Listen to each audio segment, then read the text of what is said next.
At 18 years old, Mariah Carey handed a demo tape to the most powerful executive in music,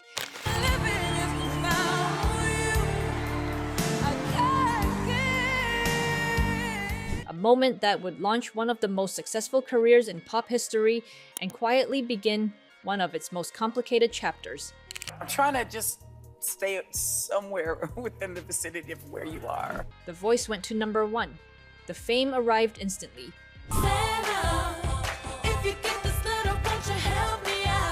But according to Carey, in interviews and later in her 2020 memoir, Meaning of Mariah Carey, the success came with conditions she did not yet understand, conditions that would shape her life for nearly a decade. This is the story of how control entered the picture, how freedom was negotiated back into her life, piece by piece, and how her greatest comeback was built not on reinvention, but on boundaries.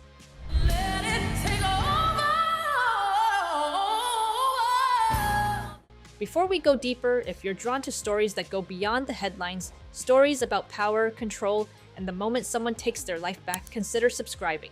See It Here, built on real accounts, verified milestones, and the human choices that changed everything. At the height of her early fame, Mariah Carey lived in a mansion she later compared to a prison. According to Carey, writing in her 2020 memoir, The Meaning of Mariah Carey, and in multiple interviews, her movements were monitored, her phone calls were not private, and leaving the house required permission. Security guards patrolled the property, cameras watched the rooms, an intercom could summon her at any hour, asking where she was and why. This was not a tabloid rumor. It was Carey's own account of daily life during the years when she was the most successful singer in the world. The man controlling that environment was also her husband and the most powerful executive in her industry. Tommy Mottola was more than 20 years older than Carey, the CEO of Sony Music's Columbia Records, and the person who controlled her recording career. In interviews, Carey has said she initially believed his authority was protection, guidance from someone who understood a business she did not yet know. Over time, she came to understand it as something else. Before the surveillance, before the marriage, before the gates and guards, there was an 18-year-old singer with a demo tape and no leverage. Mariah Carey was born on March 27, 1969, in Huntington, New York, to a Black Venezuelan father and an Irish-American mother. In her memoir, she describes growing up biracial in an environment marked by racial hostility, including harassment and violence directed at her family. Accounts later echoed in interviews she gave to major publications. After her parents divorced when she was 3, Carey found stability in music. She copied her mother's opera exercises, wrote songs as a teenager, and worked as a backup singer and demo vocalist while still in school. These early years are well documented in interviews from the late 1980s.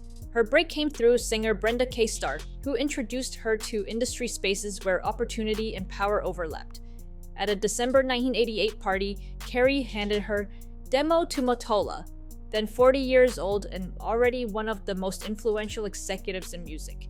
The frequently repeated story that he listened to the tape in his limousine and ordered the driver to turn around has been described by both parties over the years. It is industry lore rather than a verifiable transcript. What is confirmed is the outcome. Carey was signed soon after in a competitive situation and positioned as Columbia Records' top priority. Her debut album arrived in 1990. Between 1990 and 1992, Carey achieved 5 consecutive #1 singles on the Billboard Hot 100, a confirmed chart record at the time. Grammy Awards followed. Critics compared her to Whitney Houston and Aretha Franklin. The success was immediate, overwhelming, and absolute. What Carey did not yet have was control.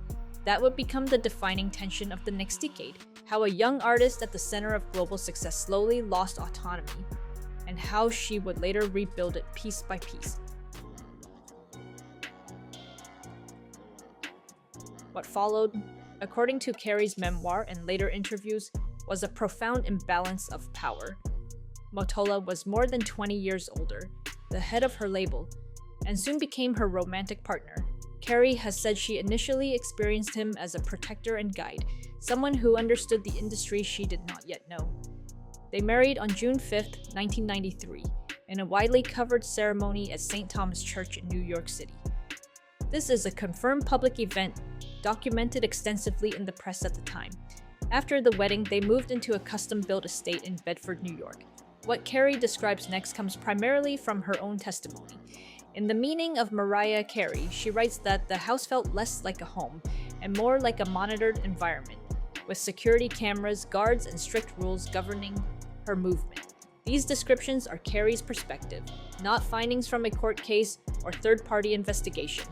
Mottola has acknowledged in later interviews that he was controlling, while disputing aspects of her account. The existence of the estate and its security measures is factual. The experience of confinement is Carey's interpretation. She has said she needed permission to leave the property, that private phone calls required hiding in closets, and that an intercom system allowed her husband to check on her at any hour. Friends and collaborators have described sensing tension in the household in later interviews, though they did not witness private moments directly. One widely cited anecdote involves rapper Da Brat accompanying Carey on an unsanctioned trip to Burger King, an incident Carey has described in interviews as a turning point when she realized how restricted her life had become. Professionally, Carey has consistently said that her creative instincts lean toward R&B and hip-hop, while Sony leadership led by Mottola pushed her toward adult contemporary pop to maximize mainstream appeal.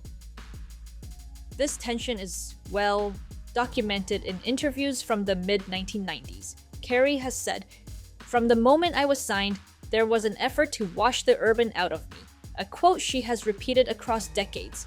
Confirmed facts and interpretation diverge here. It is confirmed that her early albums emphasized ballads and crossover pop. It is Carey's interpretation that this emphasis functioned as cultural erasure rather than strategic branding, but the emotional impact she describes is consistent across sources. In 1995, Carey pushed for a remix of Fantasy featuring Old Dirty Bastard. Mottola has publicly said he opposed the collaboration. The remix's commercial success is verifiable, it reached #1, and is widely credited as a turning point in pop and hip-hop crossover history. Carey has described this period as emotionally volatile. One particularly disturbing allegation involves an incident where Mottola allegedly pressed a butter knife against her face during an argument. This claim appears in her memoir and has not been adjudicated in court. It is serious, uncorroborated by legal findings, and should be understood as Carey's testimony rather than established fact. What is documented is that by the mid-1990s, the marriage was unraveling. By 1996, Carey began planning her exit. According to her memoir, she secretly rented an apartment near her acting coach's home, using classes as cover to spend nights away from the estate. She met baseball player Derek Jeter later that year. Carey has said in interviews that the relationship mattered less for its duration than for what it symbolized, a glimpse of normalcy and autonomy. The divorce was finalized in 1998, though Carey and Mottola separated earlier. This is a confirmed legal event. Professionally, Mottola remained head of Sony, which meant Carey was free personally, but still contractually tied to his leadership. During this period, she began asserting more control in smaller ways: collaborators she chose, studio time she protected, and songwriting that reflected independence. In September 1997, Carey released Butterfly. This album's facts are clear. It debuted at #1, leaned heavily into R&B and hip-hop, and featured producers Carey had long wanted to work with. Critics widely praised it. Interpretively, fans and commentators read the album and its visuals as autobiographical. Carey has acknowledged the symbolism in interviews, particularly in the Honey video, which depicts an escape from captivity. We break down how artists reclaim control, rebuild on their own terms, and turn survival into lasting work. Subscribe and stay with us for the stories that follow the escape.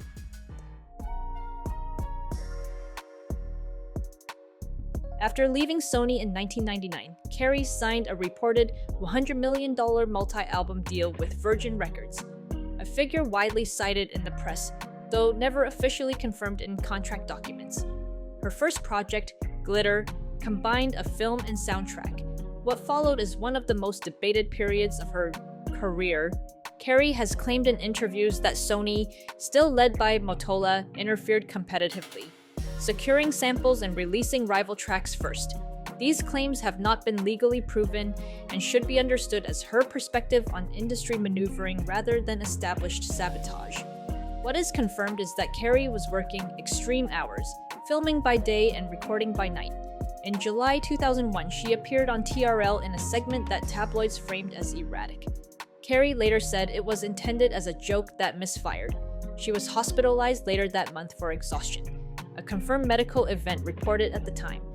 Glitter was released on September 11, 2001, an objectively disastrous release window. Sales were poor, reviews harsh, and Virgin ultimately paid to exit the contract. The comeback did not begin with a hit. It began with structural changes. After resting, Carey signed with Island Def Jam in 2002 and launched her own imprint. The deal was smaller, the control was greater. According to Carey and collaborators, the process changed in 3 key ways. First, she narrowed her team to people who listen. Second, she paced her work, rejecting marathon sessions. Third, she trusted her instincts again, blending R&B with pop rather than choosing between them. Charm Bracelet did not dominate charts, but it stabilized her career. Then came the emancipation of Mimi. The album's development was deliberate. Producers like Jermaine Dupri worked in environments Carey controlled. Singles were tested carefully. Radio strategy was patient. We Belong Together spent 14 weeks at number 1 on the Billboard Hot 100, a confirmed statistic, and was later named Billboard's Song of the Decade for the 2000s. The album sold over 10 million copies worldwide, restored Carey's commercial standing, and earned multiple Grammy Awards. In 2020, Carey published The Meaning of Mariah Carey, detailing her experiences of control and survival.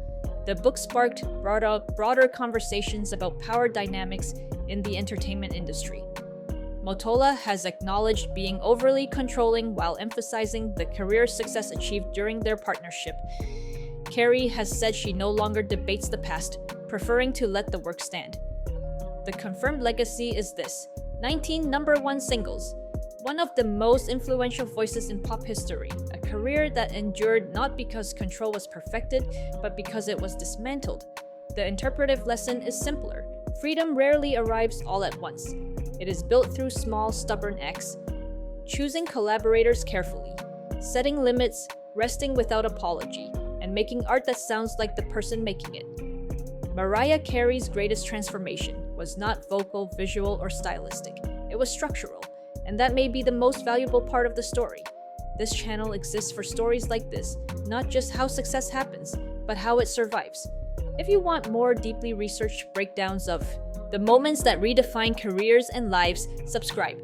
The next story is already unfolding, and you won't want to miss where it leads.